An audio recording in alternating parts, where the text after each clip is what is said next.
আসসালামু আলাইকুম গাইজ, কেমন আছো? আশা করি সবাই ভালো আছো। লবিতে নাচানাচি করতেছি, এই দিকে লক্ষ্য না করে তোমরা যদি আমার প্রোফাইলের দিকে লক্ষ্য করো তাহলে দেখতে পারবা 5733 স্কোর নিয়ে আমরা বসে আছি। তো গাইজ, আজকে আমরা সোলো র্যাঙ্ক পুশ করতে যাচ্ছি, তো ভিডিওটা এনজয় করতে থাকো।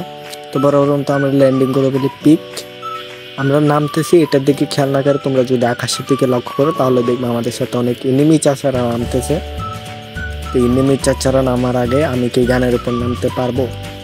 তো অলরেডি গাইস আমি নেমে গেছি এবং পেয়ে গেছি ম্যাক্স 7। এটাকে জাপা দিলাম এবং হুকুম দিলাম এবং ভিতরের দিকে এনিমি চাচা ওয়াল লাগিয়েছে। এনিমি চাচা অবশ্যই এখানে আছে। তো চাচাকেও কিন্তু আমরা ম্যাক্স 7 দিয়ে মেরে দিয়েছি এবং পিছনের দিকে তাকিয়ে দেখলাম এনিমি দুটা ফাইট করতেছে এবং ম্যাক্স 7-এর জাতা কেমন লাগে চাচা। তো গাইস M590টা আমরা নিয়ে নিলাম এবং আশেপাশে এনিমি সাউন্ড শুনতে পাচ্ছিলাম, তার জন্য আর কি হুকুম নিয়ে রাখছিলাম। যখনই আমরা লুট বক্স লুট করছিলাম সামনে আমাদের এনিমি পড়ে যায় এবং এনিমি চাচাকে একটা শট দিই, ওয়াল মারি এবং চাচার সামনেও এনিমি, আমার থেকে ওয়াল নাই। জয় বাংলা।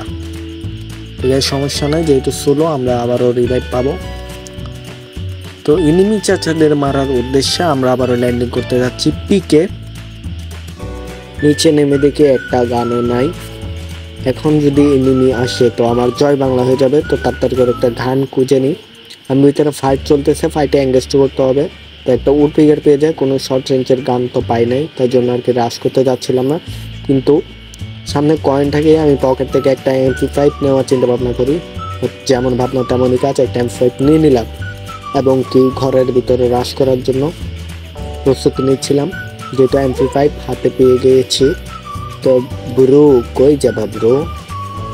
তো এর সামনে লুট টুট করতেছিলাম, যে আশেপাশে এনিমি সাউন্ড শুনতে পাচ্ছিলাম এবং একটা ওয়াল দেখতে পেলাম।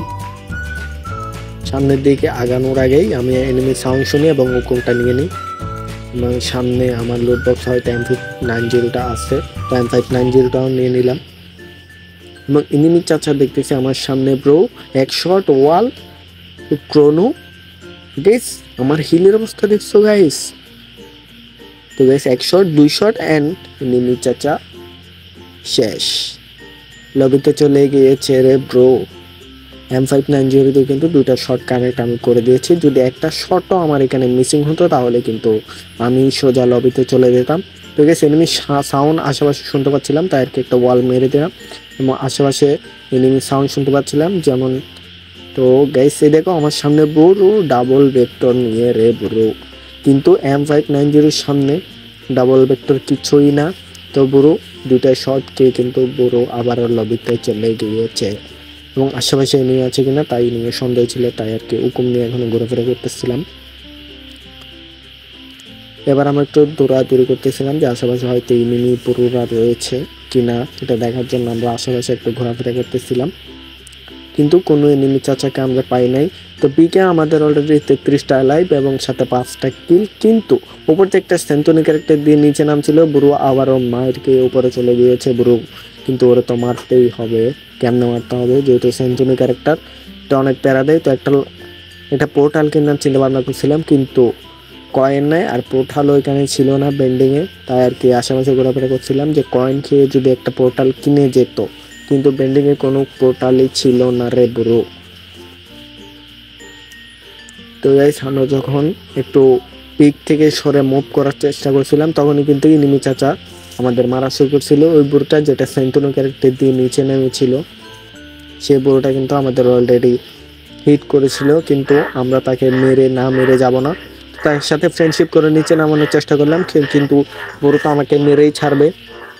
তো উদ্দেশ্যে বুড়ো কিন্তু জোন থেকে এখন তো আসতেই হবে বুড়ো, তাও ফ্রেন্ডশিপ করার চেষ্টা করলাম, কিন্তু বুড়ো নামতেছে না এবং আশেপাশে অনেকগুলো এনিমি দেখলাম, তাই আর কি এখান থেকে সরে যাওয়ার চিন্তা ভাবনা করলাম এবং আমাদের লেফট সাইডেও প্লেয়ার ছিল, কিন্তু এই বুড়ো আমার সে শান্তি দিচ্ছে না, জোনও ঢুকতে দিচ্ছে না।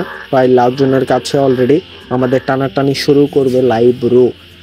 যা করতে হবে আমাদের তাড়াতাড়ি করতে হবে। তো পাশে একটা ওয়াল মেরে নিলাম, হয়তো এনিমি চাচা আমাদের খুব সাথে আছে। তো যে আমার কাছে মিডি ছিল না, একটা পকেট থেকে একটা মিডি নিব, ওই টাইমে কিন্তু এনিমি চাচা আমাকে সারপ্রাইজ দেওয়ার জন্য চিন্তা ভাবনা করছিল, কিন্তু বুড়ো আমি তো দেখে গেছি এবং দেখো যত রকমের নির্যাতন আছে রে বুড়ো, তত রকমের নির্যাতন সে আমার উপরে করতেছে। ফার্স্টে তো রাইডিং ক্যারেক্টারটা আমাকে আটকে দিয়েছে, একটা শট ব্রো আবারও আমাকে মাত্র সাথে আটকে দিয়েছে। তো গাইস দেখো ওরে কিন্তু আমি না মেরে যাবই না। দেখো প্রথম তো রাইডিং ক্যারেক্টার দিয়ে আমার উপর নির্যাতন করছিল ব্রো, 1 শট 2 শট এবং লবি। বুড়োটা অনেক জ্বালিয়েছে, এবার আমার জোন থেকে বেরোতে হবে। দেখো গাইস এখন জোনের অনেক বাইরে আমি রয়েছি, বাঁচবো কিনা সন্দেহ। তো যদি দেখা যাক, আমার থেকে লঞ্চ প্যাড আছে, লঞ্চ প্যাড মেরে বাঁচতে পেরে কিনা দেখা যাক, কিন্তু বুড়ো মনে হয় বাঁচবো না। তো গাইস দেখতে দেখতে আমরা জোনের ভিতরে এসে পড়েছিলাম, একটুকুই আমাদের আশেপাশে এই জোন ছিল, কিন্তু কিন্তু কিন্তু ব্রো আমরা বাঁচতে পারবো কিনা সন্দেহ। অলরেডি আমাদের কিন্তু জোনে টান দিয়ে দিচ্ছে এবং আমাদের কাছে নাইরি ক্যারেক্টার ছিল না, নাইলে ওয়াল মেরে লাইভ করে ফেলতাম, কিন্তু আমি মনে করছি ছিল তাই আর কি লাইভ ওয়ালগুলো